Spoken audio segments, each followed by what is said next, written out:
जय श्री राधे सभी मित्रों को। ध्यान मूलम गुरु मूर्ति पूजा मूलम गुरु पदम मंत्र मूलम गुरु वाक्यम मोक्ष मूलम गुरु कृपा। श्री गुरुदेव भगवान के श्री चरणों का ध्यान करते हुए वीडियो को आगे बढ़ाते हैं। तो आज की वीडियो में हम जानेंगे कि व्यक्ति के जीवन में बहुत सारे पाप हो जाते हैं और बहुत सारी गलतियां हो जाती है और वह बाद में पछताता है, लेकिन उसका उपाय नहीं मिलता क्योंकि पापों की सज़ा नरक में भुगतनी पड़ती है। इसलिए आज के दिन राधा अष्टमी के दिन हम जानेंगे हम ऐसा क्या उपाय करें जिससे हमारे सारे पाप भस्म हो जाए और हमें भगवत प्राप्ति हो जाए और हमारा परम कल्याण हो जाए इस लोक में और परलोक में। तो वीडियो को एंड तक जरूर देखिए, तभी आपको पता चलेगा कि आपका कल्याण कैसा हो सकता है तथा आपको जीवन में सुख की प्राप्ति कैसे हो सकती है। ध्यानपूर्वक जरूर सुने, पूरा वीडियो एंड तक जरूर देखें। तो चलो वीडियो स्टार्ट करते हैं।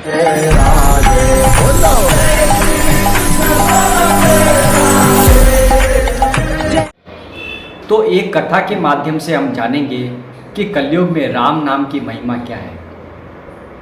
दो भाई हुआ करते थे एक नगर में। एक का नाम था धर्मचंद, एक का नाम था करमचंद। धर्मचंद हमेशा संत महात्माओं का आदर सत्कार करना, उन्हें भोजन करवाना, उनकी सेवा करना, ये कार्य किया करते थे और उनसे उन्हें बहुत ही सुख प्राप्त होता था। वे हमेशा उनके घर में संत महात्मा लोग आया करते थे। एक दिन अयोध्या नगरी से कुछ संतों को उन्होंने निमंत्रण दिया। धर्मचंद जो एक धार्मिक व्यक्ति थे, उन्होंने संतों को आमंत्रण दिया कि आप पधारिए और प्रसाद स्वीकार करिए या भोजन स्वीकार करिए या प्रसादी स्वीकार करिए, इस हेतु अपने घर बुलाया। तब संत महात्मा लोग आए उनके धर्मचंद जी के घर में। दूसरी ओर जब संत आए हुए थे, दूसरी ओर उनका जो दूसरा भाई था करमचंद, वो वहाँ आ गया और संतों को देखते ही वो गालियाँ बोलना स्टार्ट कर दिया क्योंकि वह बहुत बड़े पापी था, हिंसा करने वाला था तथा अपने व्यवहार से हमेशा गाली गलौज करता था। तो वह गाली गलौज करने लग गया। तब संत महात्माओं ने धर्मचंद से पूछा कि ये कौन है। उन्होंने कहा ये मेरा छोटा भाई है, ये पापाचार में पड़ गया है, इस कारण इसकी दुर्दशा होती जा रही है क्योंकि ये गलत संगत में पड़ गया है, इसका कोई कल्याण का कोई उपाय बताइए। तो संत महात्मा ने कहा आप निश्चिंत हो जाइए। तो एक संत महात्मा जहाँ वो करमचंद सो रहा था उसके कमरों को खटखटाया, गेट खुला और महात्मा जी अंदर गए। महात्मा जी को अंदर घुसते ही वो करमचंद गाली देने लग गया, गाली गलौज करने लग गया। महात्मा जी हष्ट-पुष्ट थे, हट्टे कट्टे थे। उन्होंने उसे नीचे गिराया और उसकी छाती पे बैठ गए और बोला कि राम राम बोल। वो बोला नहीं बोलूँगा। तो महात्मा जी ने कहा अगर तू राम नाम नहीं बोलेगा तो मैं तुझे यही मार डालूँगा। तो उस पापी ने, करमचंद ने सोचा बचने का एकमात्र उपाय है मैं बोल देता हूँ। तो उसने बोला राम राम। फिर महात्मा जी यहाँ से हट गए। कुछ समय के बाद में करमचंद के कर्म बिगड़ गए, उसे भयंकर रोग हुआ, उसकी मृत्यु हो गई। मृत्यु के उपरांत यमराज उसे लेने के लिए आए। यमराज उसे वहाँ अपने लोक में ले गए, यमपुरी, जहाँ उसका हिसाब किताब होना था। अब उसका हिसाब किताब यमराज जी देख रहे हैं। उसमें देखे उसके जीवन भर पाप ही पाप, उसने शराब पी है, व्यभिचार किया है, गलत आचरण किया है, मतलब जीवन भर उसने गलत व्यवहार ही किया है। सिर्फ जीवन में उसने 2 बार राम नाम बोला है। अब का राम नाम तो बहुत ही पुण्य देने वाला है, लेकिन बाकी जीवन इसने पापाचार किया है। तो यमराज जी ने पूछा कि क्या चाहिए राम नाम के बदले में।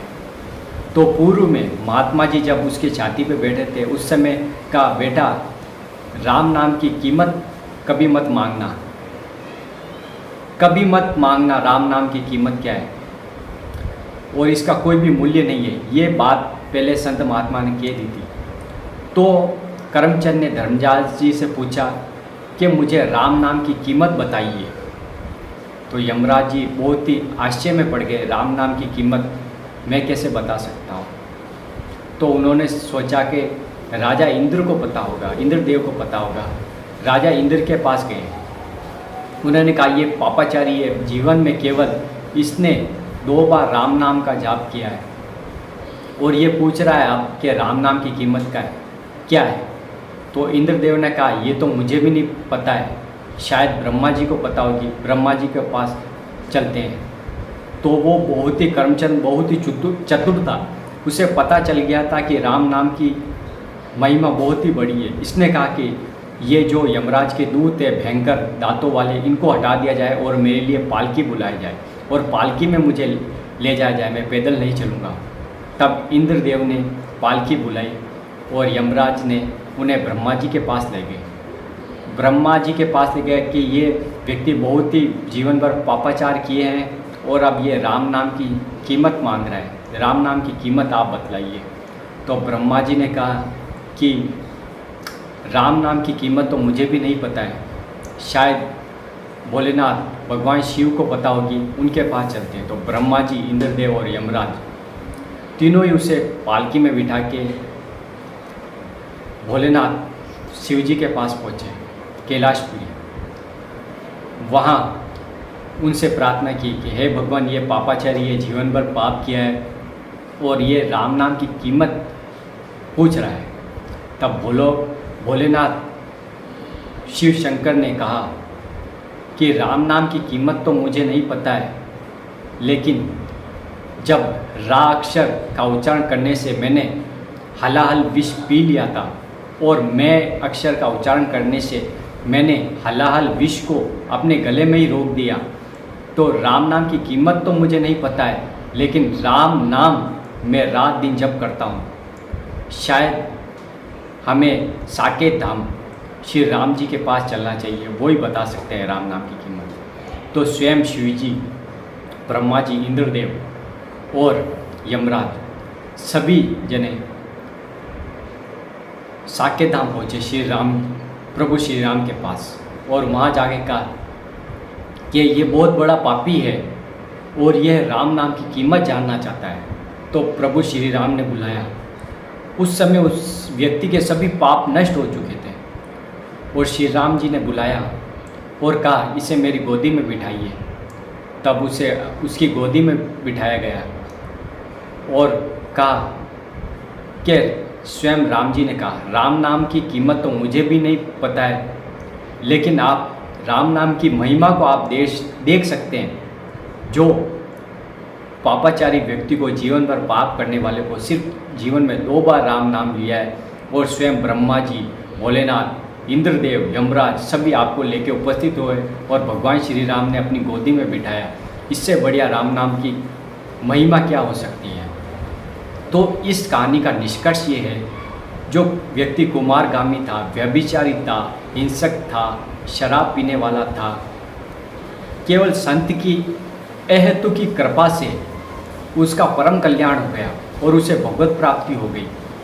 तो ये कलयुग चल रहा है। अगर जीवन में व्यक्ति राम नाम, राधा नाम, कृष्ण नाम का जाप करता है तो उसके सभी पापों का नाश हो जाता है और उसे परम आनंद की प्राप्ति होती है और इस लोक में परलोक में वह दोनों जगह सुखी हो जाता है।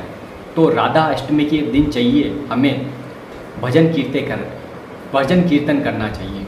हरे राम राम राम हरे हरे, हरे कृष्ण कृष्ण कृष्ण हरे हरे। ये जो महामंत्र है 32 अक्षर वाला, इसका जाप करना चाहिए। या आपके जो भी इष्ट हैं, राम कृष्ण हरि, अपनी जिह्वा से राम राम राम राम राम इस प्रकार आपको उच्चारण करना है। क्योंकि कलयुग में केवल नाम संकीर्तनम यस्य सर्व पाप प्रणाशनम, नाम संकीर्तन मार्ग से आपके सभी पापों का नाश हो जाएगा। क्योंकि जीवन भर हमने पापाचार किए हैं, हमारे से जीवन में बहुत सारे पाप हुए हैं जिनकी सज़ा हमें अभी तक नहीं मिली है। क्यों ना हम राम नाम, कृष्ण नाम का जाप करके सभी पापों को समाप्त करके भगवत प्राप्ति करें, मोक्ष को प्राप्त हो जाए, ये जन्म मरण का चक्कर हमसे छूट जाए और हमेशा ये दुखों का संसार है, यहाँ से हमारा परम कल्याण हो जाए। ये वीडियो आपको कैसा लगा? वीडियो को लाइक कर दे, कमेंट कर दे, शेयर कर दे और चैनल पर नए तो चैनल को सब्सक्राइब जरूर कर दे, क्योंकि ऐसी आध्यात्मिक वीडियो हम आपके लिए लाते रहते हैं। राधा वल्लभ श्री हरिवंश।